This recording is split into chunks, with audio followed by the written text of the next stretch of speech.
Assalamualaikum warahmatullahi wabarakatuh. Alhamdulillah. Alhamdulillahilladzi hadana li hadza wa ma kunna linahtadiya laula an hadana Allah. Nashhadu an la ilaha illallah wahdahu la syarika lah wa nashhadu anna Muhammadan 'abduhu wa rasuluhu alladzi la nabiyya ba'dahu. Allah Ta'ala fil Qur'anil Karim ba'da a'udzu billahi minasy syaithanir rajim. Bismillahirrahmanirrahim. Ya ayyuhalladzina amanu kutiba 'alaikumus syiyam kama kutiba 'alal ladzina min qablikum la'allakum tattaqun. Wa qala 'aidan in ahsantum ahsantum li anfusikum wa in asa'tum falaha. Wa qala an-nabiy sallallahu alaihi wasallam la hasada illa fi isnatain rajulun ataahu al-Qur'an fayaqumu ana al-layl wan-nahar wa rajulun ataahu malan fayunfiqu ana al-layl wa ana an-nahar atau kama qala alaihi salatu wassalam. Bapak Ibu hadirin wal hadirat, orang tua kami yang dirahmati Allah Subhanahu wa taala, yang tak lupa kita senantiasa bersyukur kepada Allah. Karena apa? Allah Subhanahu wa taala masih memberikan nikmat-nikmatnya kepada kita. Tinggal bagaimana kita menyikapi nikmat itu yang datang pada diri kita. Hari ini nikmat umur Allah berikan, pada hakikatnya Allah berikan nikmat umur itu untuk kebaikan. Allah berikan nikmat harta, pada hakikatnya harta itu pun untuk digunakan di jalan Allah Subhanahu wa taala. Jadi yang mesti kita fahami Bapak Ibu, apa saja bentuk kebaikan yang kita lakukan itu untuk diri kita sendiri. Betul kan? Apa bentuk kebaikan itu untuk diri kita sendiri. Dan apapun bentuk keburukan itu juga untuk diri kita sendiri. Jadi nggak ada hubungannya sama Allah Subhanahu wa taala. Karena Allah katakan in ahsantum li anfusikum. Kalau kalian buat baik, perbuatan baik itu untuk kalian. Kalau kalian buat buruk, perbuatan buruk itu pun untuk kalian. Karena apa? Sekecil apapun kebaikan dan keburukan yang kita lakukan Bapak Ibu hadirin wal hadirat yang dimuliakan Allah, itu pun akan diperlihatkan di hadapan seluruh makhluk, di hadapan seluruh manusia nanti pada hari kiamat. Mudah-mudahan Allah Subhanahu wa taala senantiasa menjaga diri kita ini senantiasa dalam ketaatan kepada Allah Subhanahu wa taala. Amin ya rabbal alamin. Bapak Ibu hadirin wal hadirat yang dimuliakan Allah Subhanahu wa taala, kalau kita kaji yang namanya hasad, itu kan tak boleh. Sepakat bahkan hasad, tahu hasad? Hasad itu dengki. Makanya ada istilah orang itu SMS, susah melihat orang senang, senang melihat orang susah. Ini penyakit kata Nabi, bisa menghapus kebaikan-kebaikan kita. Makanya Nabi mengingatkan kepada kita, iyyakum wal hasada innal hasanat innal hasada ya'kulul hasanat kama ta'kulun narul hatabah. Hindarilah oleh kalian sifat hasad, iri hati atau dengki, karena perbuatan itu akan mengikis kebaikan-kebaikan kita. Sebagaimana api melahap kayu bakar. Jadi kalau kita ini punya sifat ini dalam hati, banyak-banyak taubat, istighfar sama Allah. Kalau sebanyak apapun sujud kita, tilawat Al-Quran kita, tapi kalau masih iri sama orang lain, kalau masih dengki sama orang lain, tak akan ada gunanya di hadapan Allah Subhanahu wa taala. Tetapi Bapak Ibu hadirin yang dimuliakan Allah Subhanahu wa taala, ada dalam satu hadis dalam fadilah Al-Quran, Nabi sallallahu alaihi wasallam katakan la hasada illa bisnatain. Tidak boleh hasad kecuali dua perkara. Tadi dibilang tak boleh iri, tapi ini boleh iri katanya. Rupanya boleh iri. Kita ini boleh iri sama orang.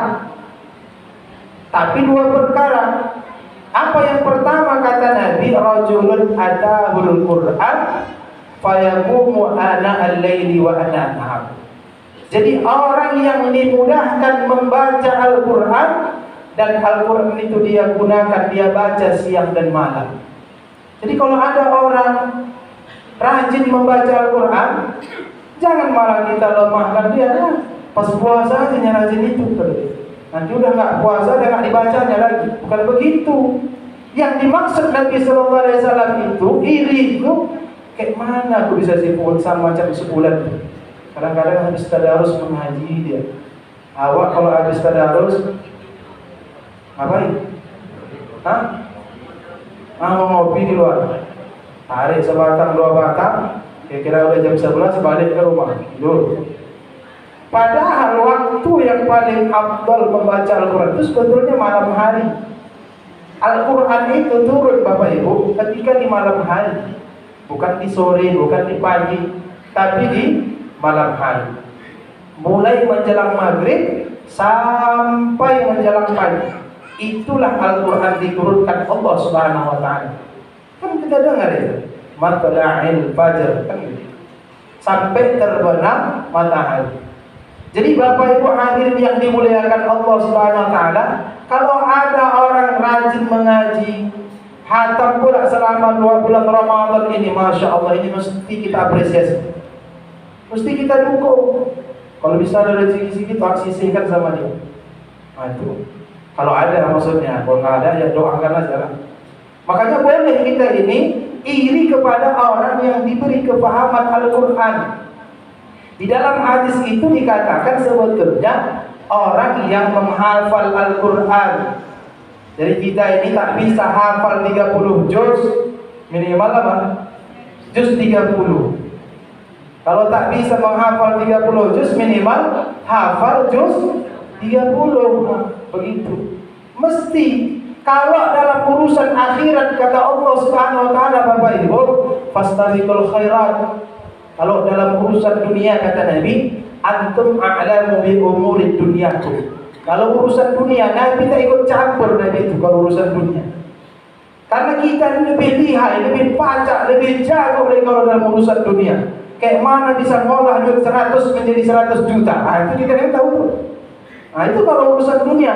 Tapi kalau dalam urusan akhirat, Allah katakan berlomba-lombalah kalian dalam kebaikan. Makanya dalam iri ini sebetulnya ada 3. Bisa dia menjadi mahrum, bisa menjadi mubah, bisa juga menjadi mahmud.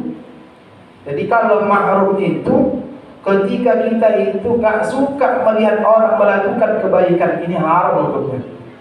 Atau benci, ketika orang lain itu memiliki sesuatu yang tak kita miliki.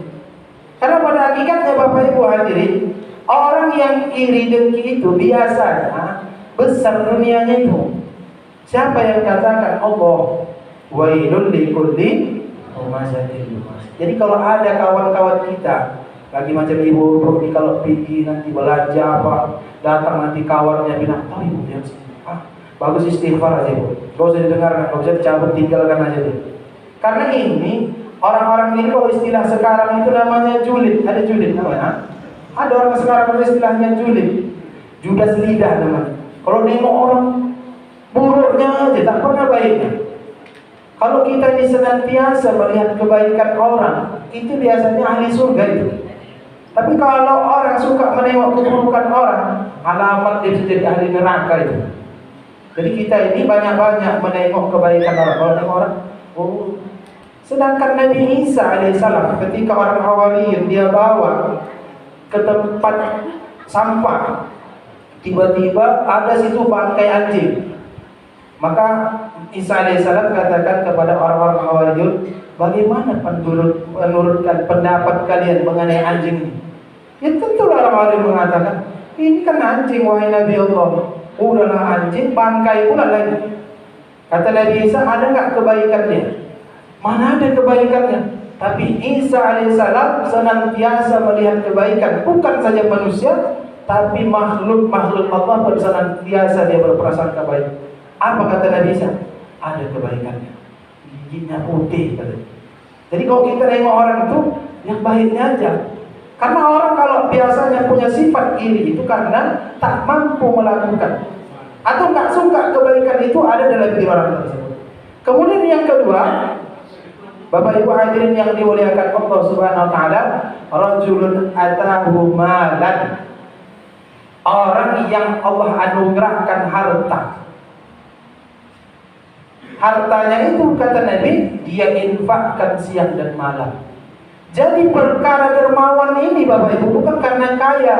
Berapa banyak orang kaya di kampung kita ini, pelit banyak nggak? Pelit banyak. Kalau hitung-hitungan ngeri kali. Tapi kalau kali-kali jago dia. Jadi kalau bagi-bagi nggak pandai. Ada itu. Tapi kalau dia nggak suka nggak ada maksudnya. Kalau kali-kali jago, tapi kalau bagi-bagi tak pandai dia bagi-bagi. Maka Nabi SAW katakan, rajulun atahu malan wa anfaqa ana al-lail wa ana an-nahar. Kemudian dia infakkan hartanya itu untuk Allah Subhanahu wa taala baik siang hari maupun malam hari. Makanya salah satu yang dikatakan Nabi, orang yang nanti berada di naungan Allah Subhanahu wa taala pada hari kiamat itu salah satu rajulun rajulun wa anfaqa rajulun tasaddaqa fa akhfaha hatta la ta'lamu yaminuhu ma yunfiqu shimaluhu hatta la ta'lamu shimaluhu ma yunfiqu yaminuhu. Ada orang yang nanti akan diberi pertolongan sama Allah. Kenapa? Karena dia suka bersedekah. Bersedekahnya macam mana sekarang? Tangan kirinya tak tahu apa yang disedekahkan sama tangan kanannya. Pahamlah kita udah tuh kan? Udah paham tuh maksudnya kan? Paham maksudnya Bu? Tangan kirinya tak tahu apa yang disedekahkan sama tangan kanannya. Nah, kita ini kadang jangan apa, kalau 1.000 perak, kalau bisa jangan orang lain tahu. Jadi kalau 100 juta, kalau bisa tuliskan di papan sana. Nah itu lainnya pula kita ini. Jadi Nabi SAW katakan dua perkara ini boleh kita ini.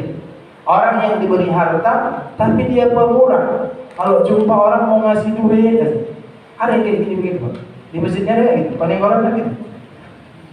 Hah? Ada yang kayak gitu di sini kira-kira. Itu kalau ada kayak gitu dikejar terus. Nah, sampai diampun nanti baru tahu ikhlasnya. Jadi Bapak Ibu hadirin yang dimuliakan Allah Subhanahu wa taala, kita tidak boleh iri kepada orang lain. Tetapi Nabi SAW mengatakan boleh iri kecuali dalam dua perkara. Atau ulama, iri itu sebetulnya yang dimaksud itu ghibtah. Ghibtah itu artinya terpacu dengan kebaikan orang itu. Sehingga dia mengatakan, ya Allah, kalaulah seandainya aku macam si fulan itu, maka aku pun akan melakukan sebagaimana yang dilakukan si fulan. Boleh gitu. Maka orang tersebut akan digolongkan sebagaimana orang yang melakukan kebaikan. Mudah-mudahan bermanfaat kepada Allah manapun, kepada hadirin wal hadirat. Mohon maaf. Billahi taufiq wal hidayah. Assalamualaikum warahmatullahi wabarakatuh.